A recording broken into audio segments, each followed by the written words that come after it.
भारतीय सेना को मिली नई फ्रंट लाइन राइफल। नमस्कार, मैं हूं नीरज राजपूत और आज फाइनल असॉल्ट में बात करेंगे भारतीय सेना को हाल ही में अमेरिका से मिली नई 6 राइफल की।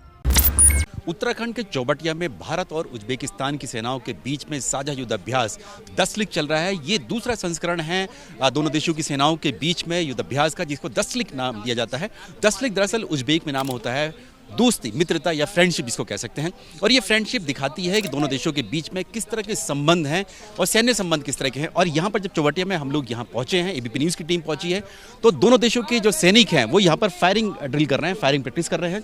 सामने उनको टारगेट लगाना है और दोनों देशों के सैनिकों के हाथ में 6 राइफल्स हैं, उससे फायरिंग कर रहे हैं। सेनाओं को सशक्त और मजबूत बनाने के लिए हर रोज नए नए आविष्कार कर रही है। इसी को देखते हुए हमारे देश ने 716 असॉल्ट राइफल को इंसास राइफल के रिप्लेसमेंट में यूएसए से खरीदा है।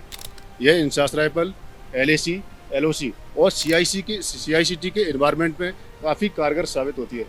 यह राइफल सीआईसीटी और एलएसी, एलओसी पर शूट एंड किल का मुद्दा हासिल कर सकते हैं। इससे फायरर लेफ्ट और राइट दोनों कंधों से आसानी से फायर कर सकता है। यह राइफल इंसास के बनस्पत काफ़ी हल्का है। दूसरा, इसका रेंज इंसास के बनस्पत थोड़ा ज़्यादा है। रेंज इसका 600 मीटर है। Weight 3.82 kg।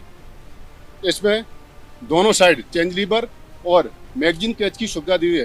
फायरर लेफ्ट और राइट से जब भी फायर करता है तो उस समय लेफ्ट या राइट दोनों तरफ से इसको मैगजीन को उतार सकता है। दोनों कंधों से आसानी से फायर कर सकता है। दूसरा, इसके अंदर जो बट है, बट एडजस्टेबल है। इसकी 6 पोजीशन दी हुई है। इसको बट फायरर अपने कंधे के हिसाब से और ज़मीन की हालात के हिसाब से उसको एडजस्ट कर सकता है।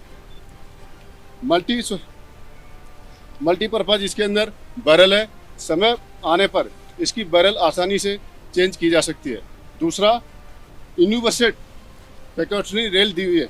इस पर आगे चल के जब भी जो नए नए आविष्कार में कोई भी साइड आती है उसके ऊपर हम साइड इस्तेमाल कर सकते हैं। ओपन साइड और रियर साइड फोल्डेबल है। इसको फायरर खुद ही जीरोइंग करते समय फायरिंग करता है, उस समय जीरोइंग कर सकता है। किसी भी टूल की ज़रूरत नहीं पड़ती है। मैगजीन इसके अंदर 20 राउंड आते हैं। ऑटो और सेमी ऑटो इससे फायर होता है। कॉकिंग हैंडल इसका पीछे साइड में है। फायरर लेफ्ट और राइट दोनों हाथों से इसको कॉक आसानी से कर सकता है। डस्ट कवर, कॉक करने के ऊपर इसका डस्ट कवर खुल जाता है इस प्रकार से, और कॉकिंग हैंडल रुक जाता है। चाल वाले पुर्जे अगर आगे करना है तो इसको चेकिंग को दबाते हुए आगे पुश हो जाता है इसके। दूसरा, लगातार फायरिंग के दौरान कभी कभी क्या हथियार के अंदर रोक पड़ती है, उस समय फॉरवर्ड असिस्ट की मदद से चाल वाले पुर्जों को फायरर आगे आसानी से कर देता है। रिफ्लेक्टर, इसके जब फायर के दौरान खाली केस रिफ्लेक्टर से टकरा के दाहिने और 2.5 से 3 मीटर की दूरी पर गिरता है जाके। और ये माना जा रहा है कि और भी 6 राइफल्स जो हैं भारतीय सेना में आ सकती हैं, इनकी काबिलियत को देखते हुए, यानी कि इनकी जो खासियत है इस 6 राइफल में, उसको देखते हुए। तो अब हम जो देखेंगे जो सैनिक हैं, अब भारतीय सेना को ये 6 राइफल्स ऐसे समय में मिली जबकि एलएसी पर चीन के साथ तनातनी चल रही थी।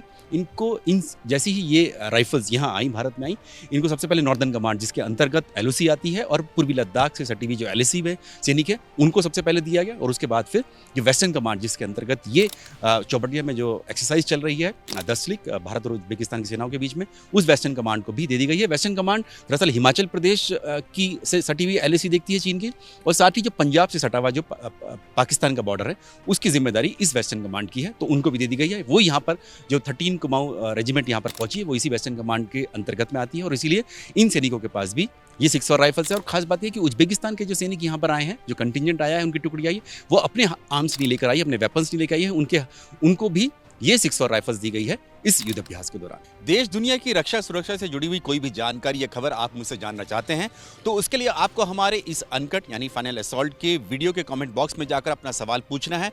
अगर ये सवाल और जानकारी देश की सुरक्षा से कॉम्प्रोमाइज नहीं करती है तो मैं आपको इसका जवाब जरूर दूंगा।